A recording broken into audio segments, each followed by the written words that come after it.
On Halloween night in 1992, the BBC broadcast a made-for-TV film titled Ghostwatch.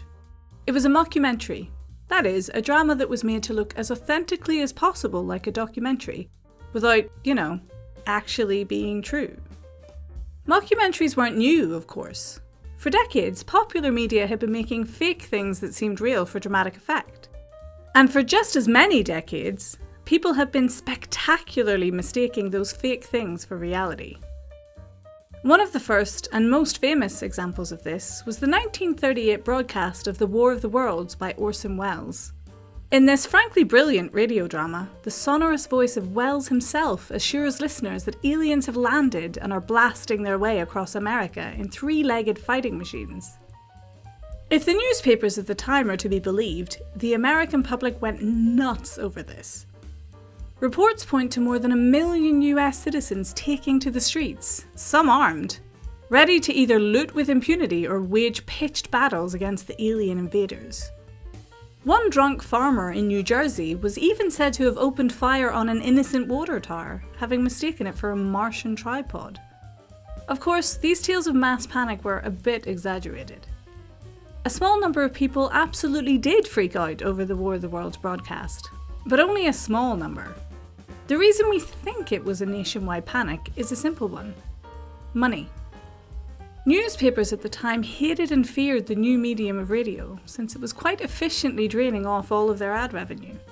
As such, they were very keen to take any chance they could to discredit radio as a medium. Thus, of course, the stories of mass rioting in the streets, which appeared in newspapers at the time, are to be taken with a pinch of salt. A few people thought aliens had landed for a little while. That was about it. But that was 1938. By 1992, across the pond in the United Kingdom, people would surely have learned to tell fact from fiction, right? Well, maybe. But in the case of Ghostwatch, the fiction on screen was an almost ludicrously convincing one. It featured Michael Parkinson as host, a reassuringly grown-up presenter who was known almost exclusively for fronting news shows, interviews and current affairs content. He was supplemented by voice of Robot Wars Craig Charles, who, although less of a serious grown-up than Parky, was nonetheless pretty convincing in his role as roving reporter, and Sarah Green, who pulls off a stunning performance as the woman spearheading the investigation. Add to these recognisable faces the fact that many scenes were shot in a real BBC studio, closely mimicking the look of various live shows from the time, and the fact that throughout the programme there's no indication at all that what's happening is anything less than real. It's kind of understandable that if you missed the intro where a continuity announcer told you it was all fiction, you'd totally think it was real. Now, if you did think that what you were watching was real, the first half hour or so of Ghostwatch would be pretty benign. We are introduced to the Early family, Mum Pamela Early and her two kids Suzanne and Kim Early, who live together at a house in the fictional neighbourhood of Foxhill Drive in Northolt, London.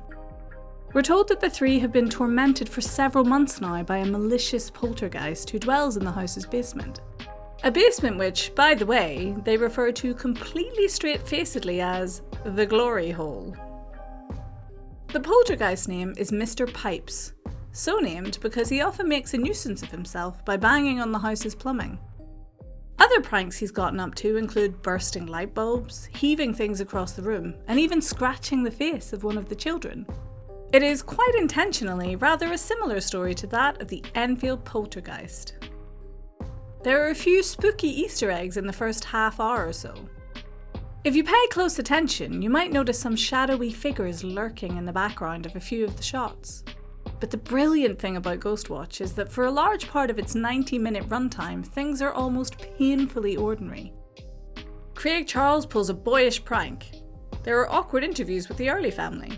Presenters appear to struggle with their 90s tech.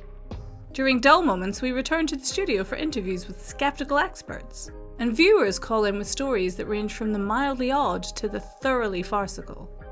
Parkinson even seems a bit put out that nobody's taking things seriously when a viewer from Wales calls in to say that his sandwich just fell off a side table. It's all, in short, pretty believable. Of course, this long, slow build-up only makes it more terrifying when stuff finally does start happening. The whole film is available on the Internet Archive, so you can watch it in full if you want to. As such, I won't spoil it too heavily, but suffice to say, things get more and more out of control as the broadcast goes on. The dark past of the house is revealed, and as the supernatural phenomenon become more and more intense, it appears that viewers from around the country are also seeing and hearing strange things as they watch the supposedly live broadcast. There's blood, darkness, demonic possession, and momentary glimpses of Mr. Pipes himself lurking in the corners. In the final 10 minutes or so, things become so absurd that it's pretty obvious it's all made up. And even if that didn't tip you off, you'd realise that Ghostwatch was fiction the moment the end credits rolled, the first of which is a written by credit for Stephen Falk. The trouble is, a lot of people didn't stick around until the end. They got scared and switched off, or their parents sent them to bed, or maybe they even stepped away from the TV to pick up their landline telephone. Around 30,000 people called the number displayed on screen during Ghostwatch, which was, after all, a real and familiar BBC hotline number. Those who got through would have been greeted by a message informing them that what they were watching was fiction, and then inviting them to share their own experiences. Phew! The trouble was, however, that so many people called in that the switchboards jammed, and many anxious callers were greeted with nothing but a dial tone. The end result was that Ghostwatch terrified a nation of people and attracted an absolute raft of complaints. It was too real, people said. Too frightening. There should have been some indication displayed throughout that it was all just some very effective storytelling. The inclusion of beloved jocular Craig Charles made a lot of people believe that, although it was broadcast after the 9 p.m. watershed, the programme was probably still suitable for kids. It was a shock to them to find out it definitely wasn't. The furore was, without exaggeration, massive. The producers must have known they'd really messed up when an entire episode of the BBC audience feedback programme Bite Back was dedicated to allowing callers to dunk on the decision to air the show. In 1994, the British Medical Journal published a report alleging that at least 2 children had developed post-traumatic stress disorder after being allowed to watch the show. Although later responses pointed out that this was a bit of a stretch, and that some kids displayed similar symptoms after watching many other shows, not least the frankly horrifying British medical drama Casualty. One very real impact, though, that emerged in the aftermath of the show was the case of an 18-year-old with learning difficulties who took his own life shortly after Ghostwatch aired.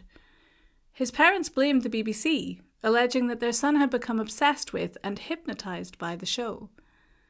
Their complaint was initially dismissed by the Broadcasting Standards Commission, but a High Court decision meant that they had to investigate, and concluded that the BBC should have done more to make people aware that Ghostwatch wasn't real. The response by the BBC was swift. The corporation issued an apology and Ghostwatch was banned. A 10-year moratorium was placed on any screening of the show. But even after that time had passed, the BBC wasn't keen to ever air the terrifying drama again. For a long time, the only way to see Ghostwatch, which, like every banned piece of media ever, had obtained an almost legendary status by this time, was to track down someone who happened to have recorded the original broadcast. With the advent of the internet, Ghostwatch gained a cult following which it retains to this day, and it's not hard to see why. It was decades ahead of its time. Even by modern standards, it's a pretty scary viewing experience, and the lo-fi 90s tech and atmosphere actually sometimes make it scarier. Of course, if Ghostwatch was to be released today, the response would be very different. We would recognise it for the brilliant piece of horror writing it was. But back in the 90s, the nation simply wasn't ready to be taken for a ride by the fine upstanding institution of the BBC. It was a perfect piece of horror which was broadcast at the perfect time to create a perfect storm of confusion and fear. Most people who remember it well, because they were absolutely terrified by it at the time. Were you alive in 1992? Do you remember Ghostwatch? And if so, what did you think of it when you first saw it? Leave us a note in the comments and share your story. Bye!